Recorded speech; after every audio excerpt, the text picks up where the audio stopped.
bienvenue dans un nouveau carnet de lecture. Allez, c'est parti, on y va. Aujourd'hui nous sommes mardi matin et je viens vous parler de mes lectures en cours. Je fais un petit update parce que j'ai pas mal avancé. J'ai été en déplacement hier, donc je vous avoue que le déplacement ça pique un petit peu le lundi matin, à se lever à 5h, bon, on a vu mieux, hein, d'ailleurs vous pouvez le voir, j'ai une petite mine. Bref, ce n'est pas le sujet de cette vidéo, mais l'avantage des déplacements, c'est que quand même j'ai pas mal de marches, pas mal de transports en commun, pas mal de trains et compagnie, donc ça me permet quand même d'avancer un peu dans mes lectures, que ce soit les lectures audio ou papier. Et là, en l'occurrence, c'est le cas, j'ai pas mal avancé. Donc le premier livre dont je voulais vous parler ce matin, c'est ma lecture papier, puisque je suis plongée dans Les filles de la villa aux étoffes, le second tome de la saga La villa aux étoffes, écrite par Anne Jacobs. C'est une lecture commune organisée par Madame Chachali, donc NJ, et j'ai pas mal avancé, puisque comme vous pouvez le voir, je vous montre, on est sur le beau marque-page de Eve, et on est page 450 tout simplement, donc j'ai quand même pas mal avancé. Le roman en fait presque 700 quand même, donc il me reste encore un peu, mais voilà, j'avance petit à petit. J'étais pas mal en retard sur cette lecture commune, donc j'ai rattrapé mon retard. Pour vous en dire un petit peu plus, La villa aux étoffes, c'est une saga composée de 5 tomes à l'heure actuelle. 5 tomes, et c'est une saga familiale historique. Donc comme je vous disais, je suis en train de vous préparer une petite vidéo sur ces sagas familiales historiques dont on connaît de plus en plus le succès et qu'on voit un petit peu fleurir partout. Cette saga historique-là, cette saga familiale-là, se passe en Allemagne. Le premier tome se passe à la veille de la Première Guerre mondiale. Le second tome, lui, se passe complètement pendant la Première Guerre mondiale. On va suivre l'histoire de la famille Melzer, qui est une riche famille d'industriels. Ils ont une filature en Allemagne qui fonctionne très bien. Et c'est assez original puisque on a à la fois le point de vue de la famille Melzer, mais également le point de vue des domestiques. Donc c'est écrit un peu à la Downton Abbey, si vous voulez, où vous avez vraiment la vie aristocratique et de l'autre côté le pendant total, c'est-à-dire l'opposé, la vie des domestiques. C'est plutôt bien fait. Dans ce second tome-là, ce que j'apprécie particulièrement, c'est qu'on est en pleine Première Guerre mondiale, mais du côté allemand. Donc ça change un petit peu. C'est vrai que la Première Guerre mondiale, on la voit beaucoup du côté français, finalement, mais pas trop du côté allemand.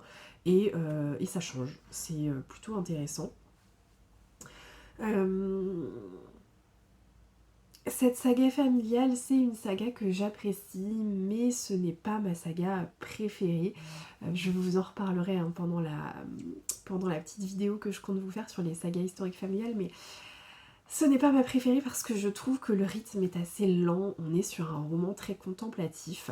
Alors, c'est intéressant, mais c'est parfois très long à se mettre en place.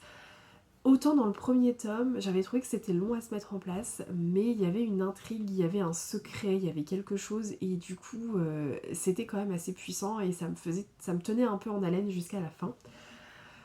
En revanche, sur ce second tome, on est plutôt sur la vie de la famille Melzer et la vie des domestiques, et on est sur leur vie quotidienne un peu, si vous voulez. Donc c'est intéressant, mais ça ne tient pas en haleine en fait, voilà. Donc je ne reviens pas, je n'attends pas avec impatience mes petits temps de lecture pour me replonger dans l'histoire, parce que bon, c'est pas non plus excessivement passionnant, voilà.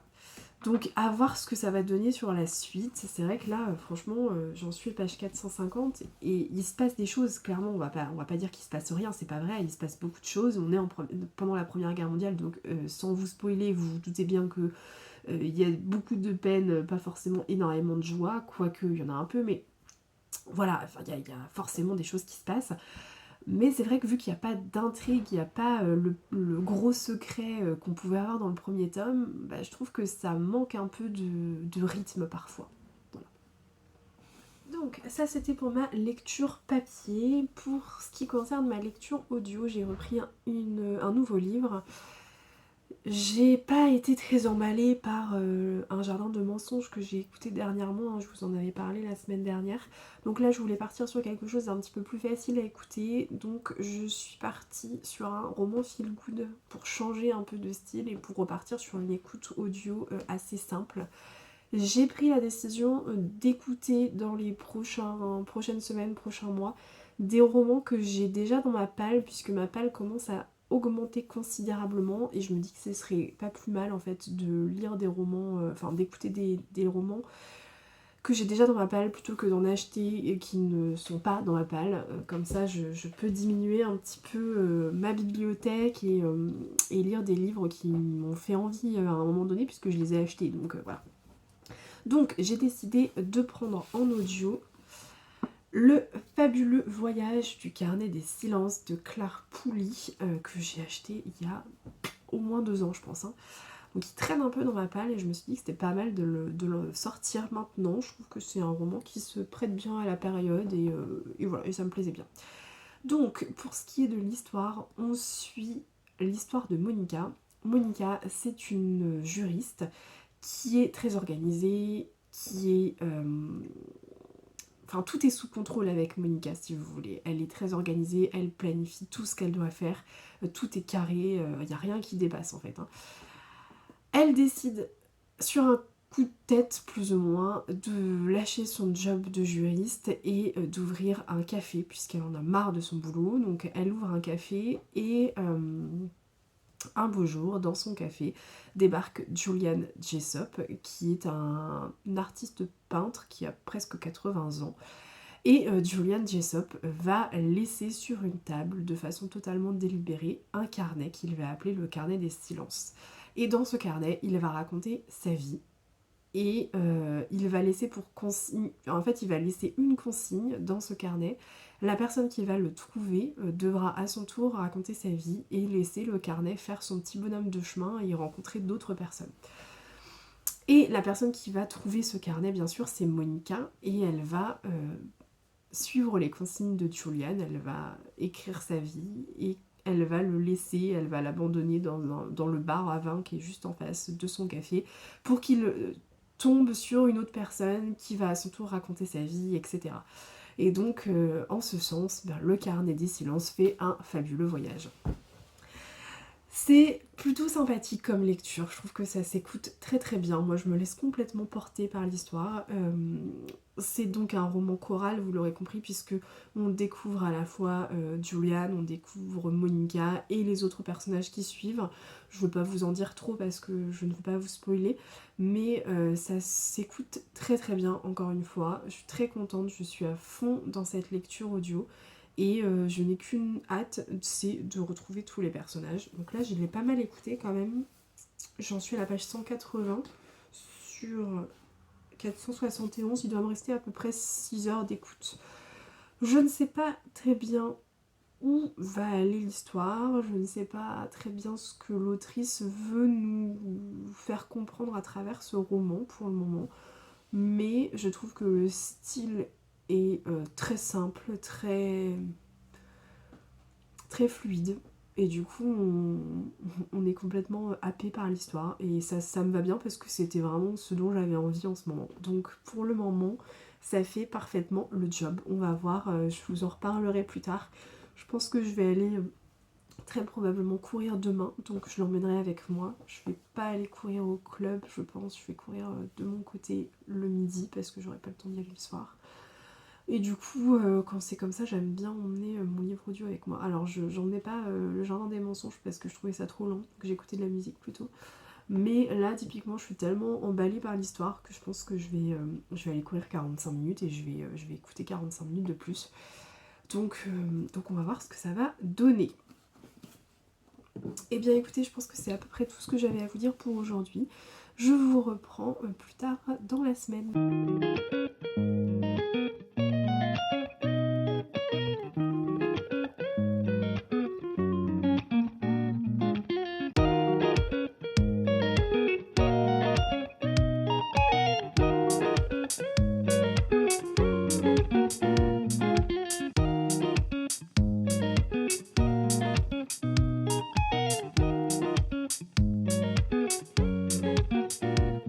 je vous retrouve aujourd'hui, on est jeudi, fin d'après-midi, je vais bientôt aller chercher mon fils chez la nounou. Je viens de terminer de travailler et j'en profite parce que je veux absolument vous parler d'une lecture coup de cœur, vraiment, que j'ai lue en une soirée, que j'ai littéralement dévorée. Il s'agit de Les enfants endormis d'Anthony Passeron, qui est la lecture documentaire non-fiction du mois de décembre du Grand Prix des lectrices L. Donc je suis encore sur mes relectures du mois de décembre, hein, c'est normal, je suis un peu en décalé. Je dois les terminer pour la semaine prochaine et donc j'ai fait la découverte de ce livre-là mardi, mercredi, ou hier, non mardi je crois, ouais mardi soir, je l'ai lu. Mais quel coup de cœur phénoménal pour ce témoignage bouleversant. Les enfants endormis m'a touchée, m'a émue, m'a scandalisée, m'a attristée. Et ce livre, c'est une véritable pépite. Je suis extrêmement contente de l'avoir découvert dans le cadre du Grand Prix des lectrices L. Dans ce témoignage, Anthony Passeron nous raconte son histoire familiale et plus particulièrement l'histoire familiale qui a longtemps été passée sous silence. Il va nous parler de son oncle Désiré, toxicomane accro à l'héroïne qui contracte le sida dans les années 80 à cause d'une seringue infectée. Le titre du livre d'ailleurs est formidablement bien trouvé, puisque Les enfants endormis fait référence à ces personnes droguées que l'on retrouve inconscientes, une seringue encore plantée dans le bras. Anthony Passeron met en parallèle son histoire familiale avec l'histoire, avec un grand H cette fois-ci, de la découverte du sida, cette épidémie massive qui a effrayé la planète pendant des années, et de la lutte acharnée que les médecins français et américains vont mener. Il évoque avec brio la peur et la méfiance que suscitait cette maladie il y a encore 40 ans. La découverte du virus et la lutte des hôpitaux contre cette épidémie est très bien relatée par l'auteur. Je connaissais l'histoire dans les grandes lignes, mais je ne connaissais pas les détails. J'avais jamais eu l'occasion de me pencher sur les détails. Et les découvertes et avancées sont très très lentes, mais ô combien importantes et nécessaires. Car même si aucun traitement ne permet de soigner cette maladie à l'heure actuelle, les recherches effectuées ces 40 dernières années sont une avancée considérable puisqu'elles vont permettre aux patients de retarder au maximum l'évolution et le développement de cette maladie, et ça va également permettre de soulager les douleurs lorsque cela est possible. L'obtention du prix Nobel de médecine des années après la découverte du virus est une belle reconnaissance, même si c'est un petit peu dommage que cette reconnaissance n'ait pas été une reconnaissance collective et qu'elle se soit adressée qu'à 2 médecins en particulier, puisqu'ils ont été nombreux à travailler sur le sujet. L'histoire personnelle d'Anthony Passeron et notamment celle de son oncle Désiré est vraiment marquante. L'auteur retranscrit parfaitement bien le déni de sa famille et plus particulièrement de ses grands-parents et cette volonté de vouloir garder espoir, de vouloir accompagner Désiré jusqu'à ses derniers instants de vie. L'auteur nous raconte cet épisode de sa vie avec une écriture très sobre, presque pudique. Et en lisant le livre, j'avais presque l'impression que l'auteur ne voulait pas que ses émotions et ses sentiments prennent le dessus sur les faits et sur cette volonté de raconter cette histoire. J'ai trouvé cette retenue très touchante et l'écriture très sobre n'empêche absolument pas le lecteur de vivre les émotions. Bien au contraire, j'ai trouvé que le ton neutre qu'employait Anthony Passeron rendait le livre encore plus intéressant et plus poignant. Le ton employé par l'auteur est bienveillant, ce récit n'est en aucun cas un récit pour montrer du doigt les différentes décisions politiques qui ont pu être prises par les différents gouvernements qui se sont succédés, ou les décisions médicales, ou encore la triste réalité des toxicomanes.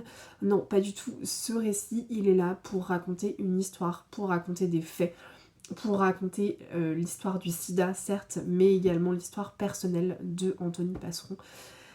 C'est un récit extrêmement brillant, c'est une véritable leçon d'humilité qu'Anthony Passeron nous propose ici. Les enfants endormis est un livre qui me marquera longtemps, que je ne suis pas prête d'oublier. Merci Anthony Passeron de faire la lumière sur une épidémie qui a été très longtemps passée sous silence. Bon, vous l'aurez compris, je ne vous recommande qu'une chose, c'est de foncer vous procurer cette pépite de toute urgence parce que vraiment, c'est exceptionnel. Honnêtement, je pense que c'est une de mes meilleures lectures du Grand Prix des lectrices L pour l'instant. En tout cas, je trouve quand même que globalement, les sélections que nous propose le Grand Prix des lectrices L tous les mois, les documentaires sont en règle générale un petit peu au-dessus au-dessus des romans et au-dessus des romans policiers. Globalement, c'est vraiment, en tout cas pour le moment, c'est mes livres préférés que j'ai eu à lire. Celui-ci, c'est une pépite. J'avais beaucoup aimé aussi Un enfant sans histoire de Minh Tran Huy que j'ai lu le mois dernier.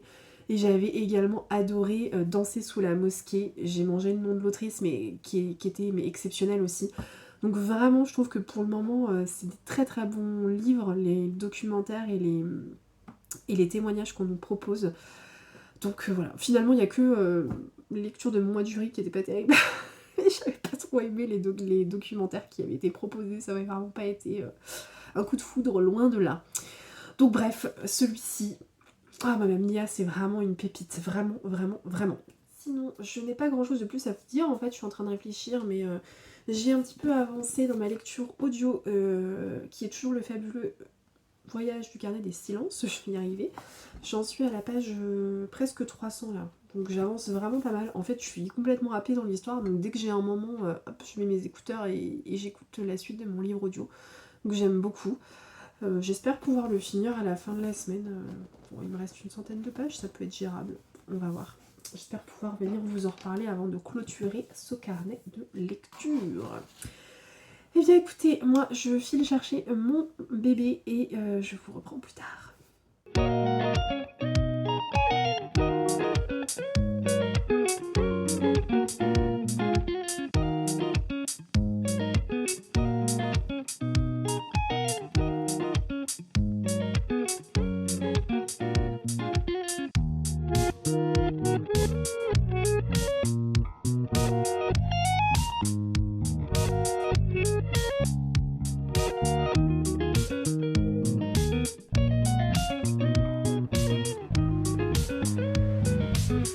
Hello, je vous retrouve, on est samedi matin. Samedi matin, déjà bien entamé, on a déjà fait plein de choses ce matin. C'est l'avantage d'avoir un bébé puisque on est levé de très bonne heure, n'est-ce pas? Et il semblerait que l'avenir appartient à ceux qui se lèvent tôt, donc voilà. Donc nous avons fait notre petit tour au bébé nageur, nous avons fait pas mal de petites choses et je suis enfin prête pour vous parler de mes lectures parce que j'ai pas mal de choses à vous dire ce matin.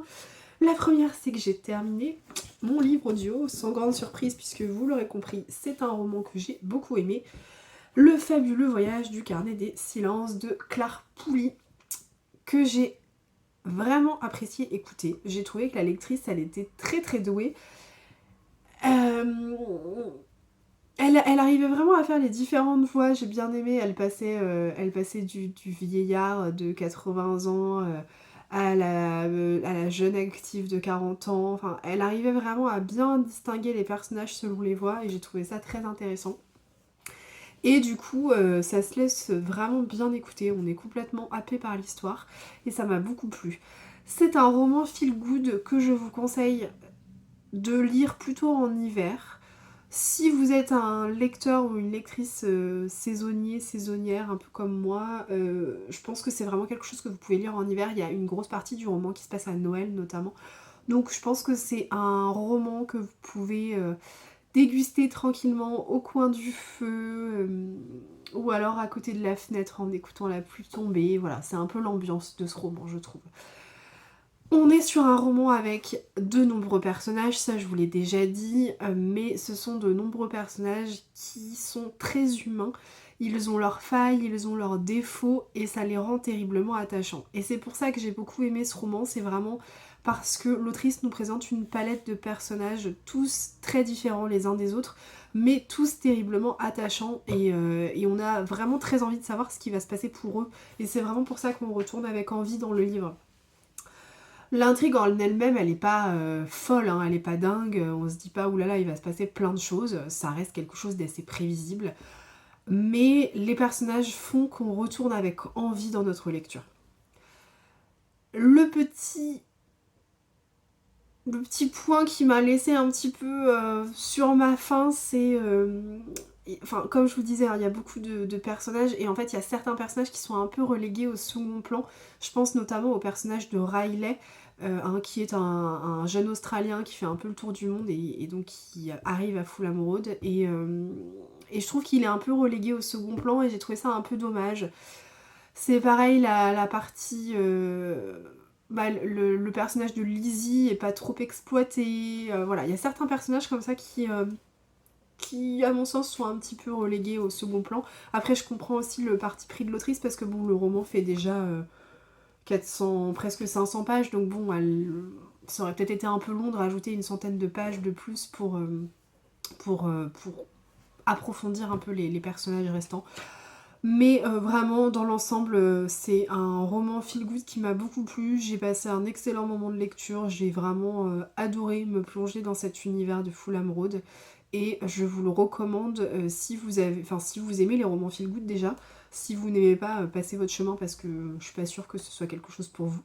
Mais si vous aimez les romans feel good et que vous voulez lire un roman feel good autrement que l'été, parce que moi c'est vrai que c'est des romans que je lis pas mal l'été, mais j'ai trouvé ça sympathique aussi d'écouter un roman de ce type en plein hiver, ça change un petit peu. Donc voilà pour cette lecture-là. D'ailleurs, j'en profite parce que je suis allée faire un tour en librairie hier, et il me semble qu'il est sorti en poche. Je l'ai vu en poche, enfin c'est même sûr, je l'ai vu en poche. Alors je sais pas chez quelle maison d'édition, si c'est le livre de poche, Pocket, ou je sais pas. Mais en tout cas, il est sorti au livre de poche, enfin en poche, en version poche, je vais y arriver. Donc si vous avez envie de vous plonger dedans et que vous voulez pas forcément acheter le grand format qui est publié chez Fleuve d'ailleurs, hein, vous pouvez très bien le trouver en version poche. Ensuite, je suis toujours dedans, mais j'ai presque fini. Je vais pas vous en reparler, je pense. En fait, il me reste 40 pages, donc vous voyez, le marque-page est là, il me reste 40 pages.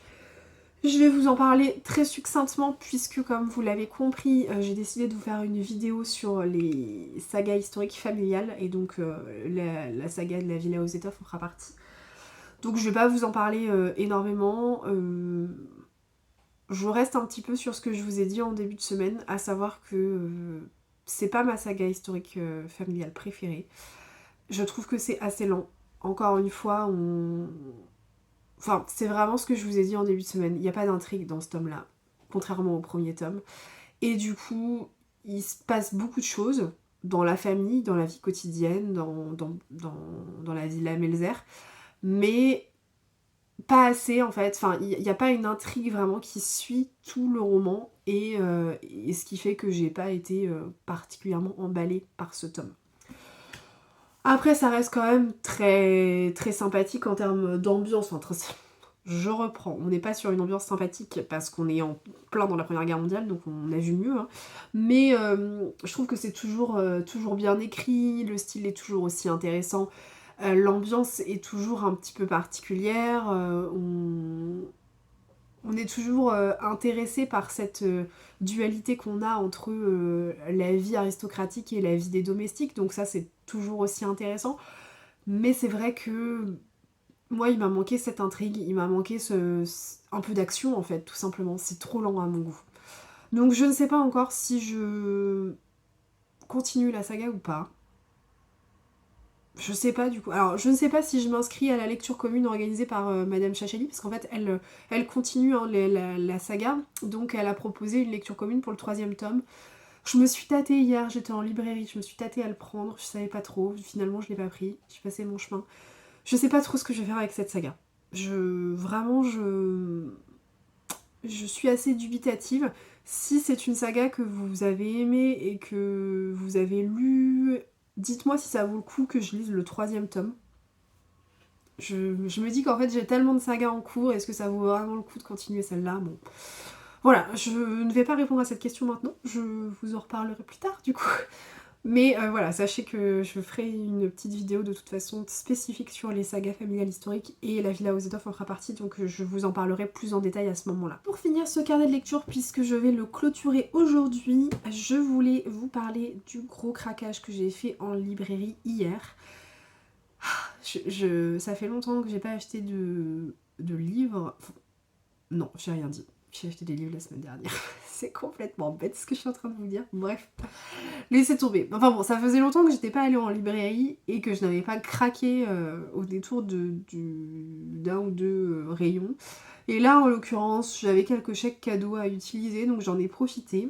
Et j'ai fait un gros craquage. Donc, je vais pas tout vous présenter aujourd'hui, parce que je me dis que ça va faire beaucoup de livres pour une semaine. Donc, je garde certains livres que je vous présenterai plutôt la semaine prochaine. Mais quand même, je voulais vous en présenter quelques-uns.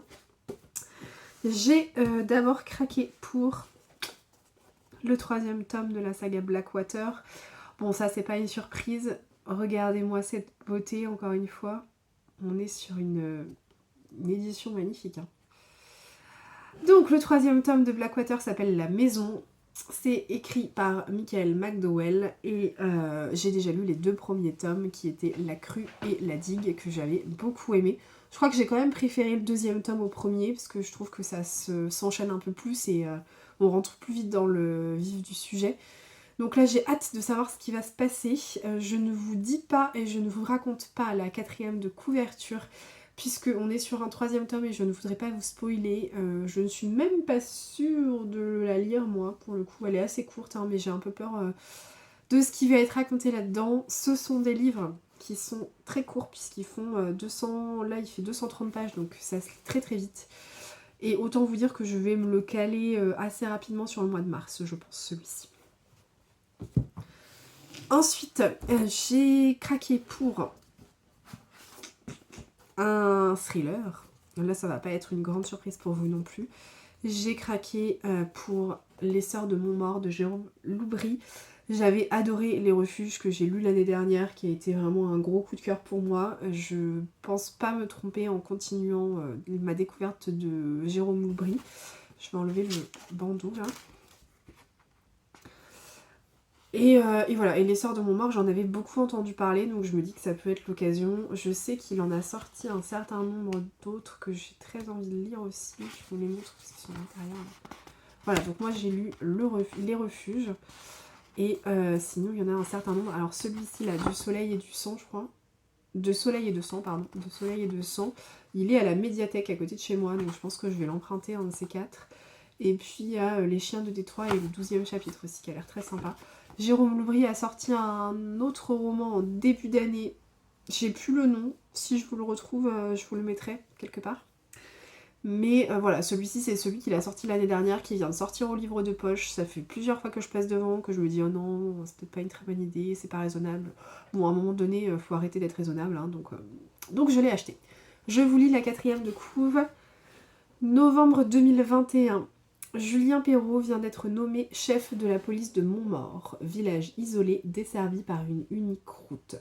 Alors qu'il s'imaginait atterrir au bout du monde, il découvre un endroit cossu, des rues d'une propreté immaculée, un système de surveillance dernier cri. Mais quelque chose détonne dans cette atmosphère trop calme. Est-ce la silhouette menaçante de la montagne des morts qui surplombe le village ? Les voix et les superstitions qui hantent les habitants ? Les décès violents qui jalonnent l'histoire des lieux ? Dans la lignée des refuges, ce thriller stupéfiant vous fera douter de vos certitudes à chaque page. Un nouveau coup de maître. Et après, nous avons le Parisien qui dit « Jérôme Loubry est un fin manipulateur, on flirte parfois avec le fantastique et ça fout la trouille, mais on adore ça. » Et Page des libraires qui nous dit « Oppressant à souhait, parfaitement mené et construit de manière habile pour un excellent moment de lecture. » Bon, autant vous dire que j'ai envie de tout arrêter maintenant et de me mettre dans ce roman-là, mais je vais attendre. Après, je sais que Les Refuges, je l'avais lu en lecture commune avec Anthony et Cindy du conte Anthony du conte Les Chroniques du Polar et Cindy du conte Cindy. Oh, j'ai plus son compte à Cindy, je vous le remettrai. J'avais lu Les Refuges avec eux et en fait j'avais eu trop de mal à attendre à chaque fois. On avait fait un découpage et tout et j'avais eu trop de mal à être patiente et à attendre. J'avais envie de le dégommer en une journée quoi et ça a été assez dur pour moi de me réfréner. Donc je sais pas comment ça va se passer pour celui-ci mais j'ai hâte de le lire. Et pour finir, le 3e livre que je voulais vous présenter aujourd'hui, c'est un roman italien. Un roman de Daniela Raimondi, Le sortilège de Stellata. J'aime beaucoup la couverture, je trouve cette image très poétique. Et donc c'est sorti chez Pocket. Et c'est pareil, ce roman-là, il est dans ma wishlist depuis un certain temps, donc je suis très contente d'avoir choisi de me lancer et de l'acheter. Donc je vous lis la 4e. Tout a commencé avec la Tzigane. Un jour de 1800, Giacomo Cassadio croise les yeux noirs de la belle Violca. Elle a lu le malheur dans ses mains et l'amour dans ses bras. De leur union naîtra une lignée de descendants dont les rêves trop souvent mèneront à la tragédie. Au village de Stellata, sur les bords du Pô, les générations se succèdent, endurant suicide, folie, passion effrénée, coups d'éclat et coups du sort. 2 siècles d'histoire italienne passent au cours desquels les Cassadio, emportés par le fleuve du destin, jamais n'échappent au sortilège de leurs ancêtres. Voilà. Et nous avons la stampa qui nous dit une saga de rêve. Voilà, voilà. Autant vous dire que ça donne bien envie.